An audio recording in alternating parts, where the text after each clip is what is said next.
तो जापानीज का इन्वॉल्वमेंट इस टाइम पे चालू हुआ। जुलाई 1985 में पहली गाड़ी जो थी वो प्रोड्यूस की गई, ट्रक विद कैबन अच्छा। की इंट्रोडक्शन की गई। इससे पहले इंडिया में जो ट्रक्स थे वो चैसी के तौर पे बेचे जाते थे। This was the first company in India to introduce built up buses. लेकिन एक चीज़ है कि ये इंजन डीजल में था, ओके। सेम इंजन को सीएनजी में भी डेवलप किया गया। कोई भी गेस्ट हमारा जापान से जो आता है फर्स्ट टाइम, हाँ। तो हम उनसे एक पेड़ लगवाते हैं। तो हमने उनको एयर कंडीशन डॉग वैन बना के दी है। स्कूल बसेस में पॉपुलैरिटी इतनी हुई है कि भी आज भी इस कंपनी को स्कूल बसेस की कंपनी बोला जाता है। सर, आम ट्रांसपोर्टर को, आम ड्राइवर को एसी केबिन कब से देने वाले हो?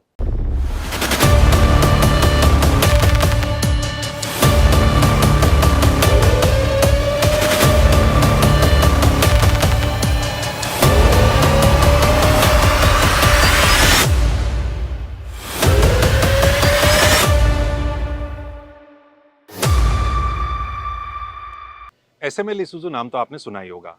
स्कूल बसेस की बात करें, पैरामिलिट्री फोर्सेस, डिफेंस एप्लीकेशंस की बात करें, स्पेशल एप्लीकेशंस की बात करें, तो एक बड़ा पॉपुलर ब्रांड है जो कि ट्रक्स एंड बसेस बनाता है। हम आए हुए हैं पंजाब, एसबीएस नगर, शहीद भगत सिंह नगर में एसएमएल इसूजू का प्लांट है। भारत में लगभग 4 दशकों से प्रेजेंट है। जापानीज का भी इन्वॉल्वमेंट है इसके अंदर, जापानीज कोलैबोरेशन भी है यहाँ पे, और काफ़ी खूबसूरत ये लोकेशन भी है। सतलुज नदी के किनारे ये बना हुआ है। और आज हमारा सौभाग्य है कि हमारे साथ आज मौजूद हैं यहाँ के plant head Shri Manjit Singh Ramta sir. Sir is also one of the founding members of the company.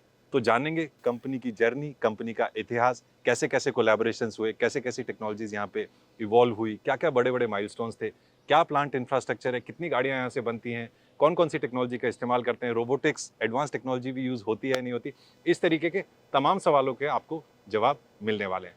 तो शुरुआत करते हैं। Hello sir. Hello, nice meeting you. Same here sir. SML Isuzu का नाम हमने बहुत सुना है, यस। थोड़ा सा इसके बारे में डिटेल, बैकग्राउंड और हिस्ट्री अगर आप बता पाएं तो। SML Isuzu is now it is SML Isuzu है, लेकिन जब ये कंपनी शुरू हुई 1983 में, हाँ। तो उस वक्त ये company was establish as Swaraj vehicles limited. And उसके बाद with the collaboration Mazda motor of corporation, ये कंपनी स्वराज माजदा के नाम से एस्टेब्लिश हुई। And in 2004 Mazda motor corporation जो है वो उन्होंने अपना शेयर होल्डिंग जो है वो सुमितोमो कॉरपोरेशन को दे दी, और सुमितोमो कॉरपोरेशन और इसूजू दे टुक ओवर दिस कंपनी। तो जापानीज का इन्वॉल्वमेंट इस टाइम पे चालू हुआ। या नो, जापानीज का इन्वॉल्वमेंट जो था वो 1983 से ही माजदा मोटर कॉरपोरेशन के साथ था। Okay. That actually major technology जो हम आज की डेट में यूज़ कर रहे हैं ये माजदा मोटर कॉरपोरेशन की थी, माजदा मोटर्स ऑफ जापान।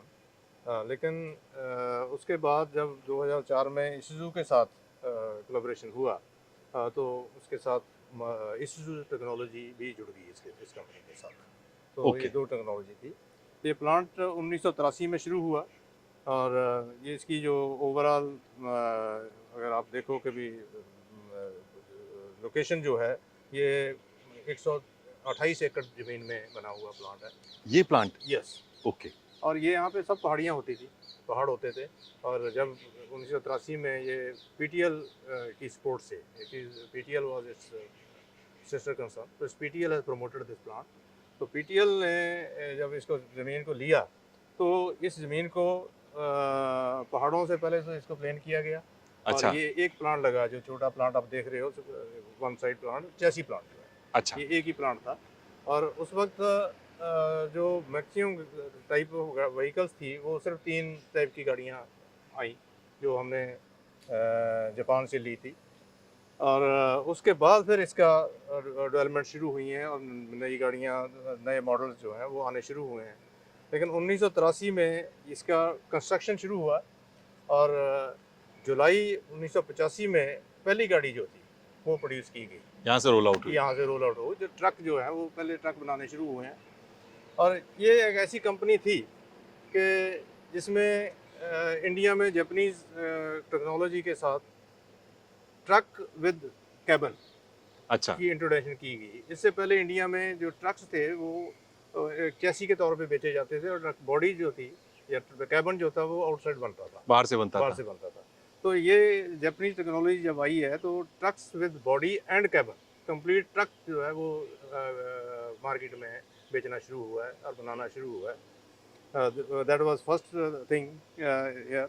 और उसके बाद जब इस कंपनी ने शुरुआत की ट्रक से, तो बस की रिक्वायरमेंट बट नेचुरल है कि एज ए ऑटोमोबाइल मैन्युफैक्चरर बस की रिक्वायरमेंट मार्केट में थी। इस टाइप की बसें जो हम एलसीवी बसेस बोलते हैं, ये यहाँ पे नहीं थी। या तो बहुत छोटी बसें बनती थी हाँ, इंडिया में, या फिर बड़ी बसें बनती थी। ओके, बीच में जो व्हीकल है which is called LCV, okay, light commercial vehicle और मीडियम कमर्शियल व्हीकल्स का ट्रेंड नहीं था इंडिया में। वो ट्रेंड जापानीज टेक्नोलॉजी के साथ आया और ये गाड़ियाँ जो हैं वो बसेस में भी, छोटी बसेस, मीडियम बसेस आनी शुरू हुई। हाँ, हाँ, और ये माजदा जो कंपनी थी, या स्वराज माजदा जब हम ये एस्टेब्लिश हुई है, तो this was the first company in India to introduce built up buses. और ऐसा ऐसा उसकी जो पॉपुलैरिटी है, ये कंपनी की स्कूल बसेस में पॉपुलैरिटी इतनी हुई है कि भी आज भी इस कंपनी को स्कूल बसेस की कंपनी बोला जाता है। अच्छा, तो that is the achievement of this company, that इन्होंने एक स्कूल बस को एक एज ए मॉडल एस्टेब्लिश किया मार्केट के अंदर।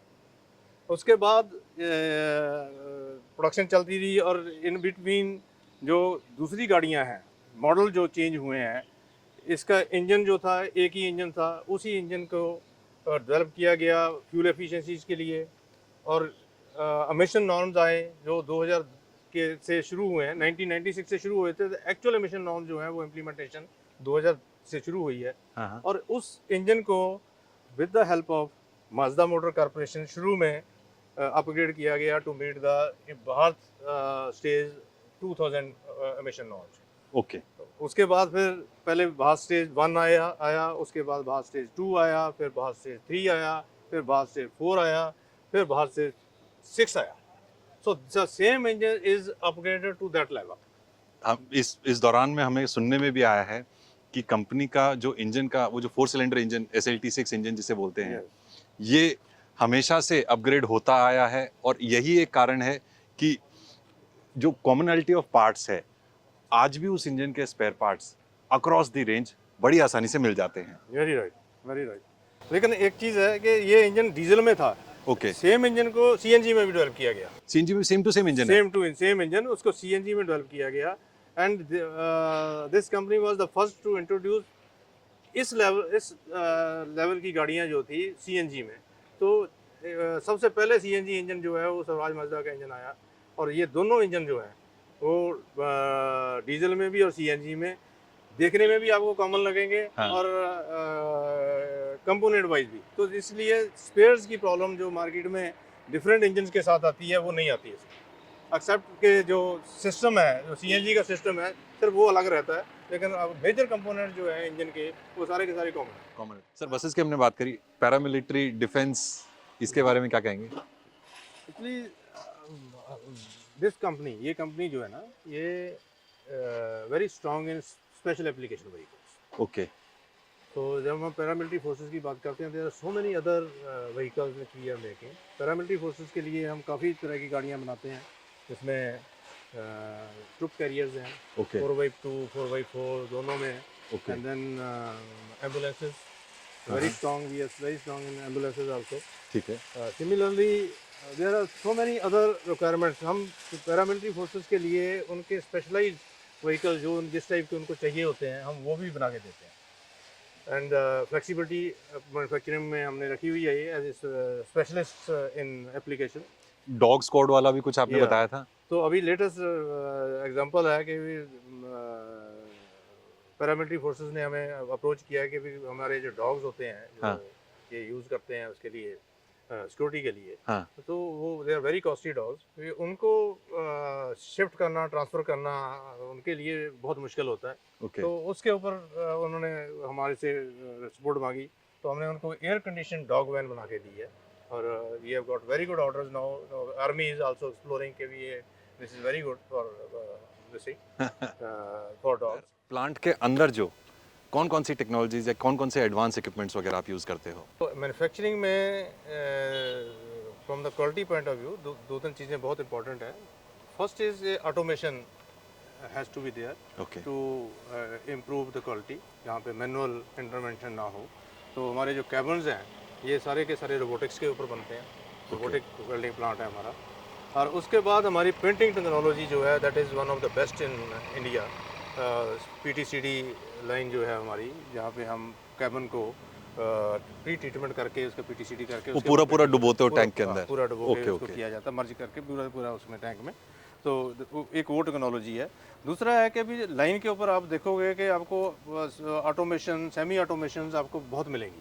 तो Okay. जहाँ पे हमारी इंटरवेंशन जो है वर्कर की इंटरवेंशन कम हो जाती है मैनुअल.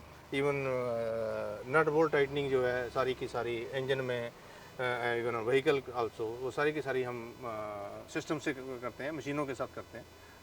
मैनुअल नहीं करते हैं. सर आम ट्रांसपोर्टर को आम ड्राइवर को एसी केबिन कब से देने वाले हो एसी टाइप कैबन जो है वो गवर्नमेंट की तरफ से जो नोटिफिकेशन है वो that has to be introduced from 1 April 2025. तो 1 अप्रैल 2025 में 25 से इंट्रोड्यूस होगा. और ये कैबन जो हमारे यहाँ बनाते हैं ये एसी इनेबल्ड है. ओके और आज की डेट में इसमें एयर ब्लोअर लगा हुआ है. तो आज भी कंफर्ट लेवल आज भी उतना ही है. हाँ. लेकिन यह एसी का कंफर्ट होता है कि भी आप कैबिन को बंद करके कैसे चला सकते हो. तो गवर्नमेंट का नोटिफिकेशन आ गया है. तो we are ready with that and on time rather before time we will be ready as we do for other companies also. तो आप में से जो भी ट्रांसपोर्टर्स इसको देख रहे हैं जो भी ड्राइवर भाई देख रहे हैं वो ज़रूर कमेंट करें कि एसी से गाड़ी की फ्यूल एवरेज ड्रॉप होती है नहीं होती है और एसी केबिन आने के बाद ड्राइवर की प्रोडक्टिविटी बढ़ेगी या नहीं बढ़ेगी. लेकिन मैं आपको एक चीज़ बता दूं कि भी हमारी गाड़ियां जो हैं one of the best vehicles in CNG and diesel best fuel efficient vehicles as on today also. And we will try कि भी एसी का इम्पैक्ट इसके ऊपर ना आए.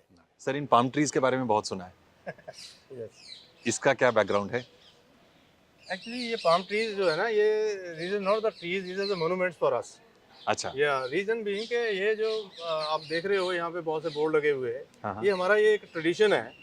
कोई भी गेस्ट हमारा जापान से जो आता है फर्स्ट टाइम हाँ. तो हम उनसे एक पेड़ लगवाते हैं. प्लांट में अभी हम देख रहे थे काफ़ी सारी मैन पावर थी Yeah. मैन पावर वेलफेयर क्या क्या फैसिलिटीज़ वगैरह कंपनी देती है. देखो मैन पावर यहाँ पे दो चीज़ें हैं कि द सेटिस्फेक्शन लेवल जो है लोगों का बहुत अच्छा है. और team work transparency in working communication हम उसके ऊपर जो फोकस करते हैं. और जो वेलफेयर की बात करते हैं तो वेलफेयर कैंटीन हमारी है यहाँ पे. और टी जो है वो वर्क स्टेशन के ऊपर दी जाती है. लेकिन लंच के लिए या इवन इवनिंग डिनर के लिए कैंटीन है. थोड़ा सा दोस्तों मैं भी बताना चाहूँगा. तो हमें अब 3 दिन हो गए यहाँ पे प्लांट विजिट करते हुए. Employee satisfaction is next level. हम लोग काफ़ी सारे प्लांट्स विजिट करते हैं काफ़ी सारे ऑर्गेनाइजेशंस विजिट करते हैं लेकिन जो एम्प्लॉय सेटिस्फेक्शन हमें यहाँ दिखा है वो कहीं नहीं दिखा. बहुत बहुत धन्यवाद sir. Thank you so much for sparing your time So nice. Thank you so precious much. Time. Thank you. हमें बहुत अच्छा लगा. So nice. काफ़ी खूबसूरत आपका प्लांट है. So nice. Thank you.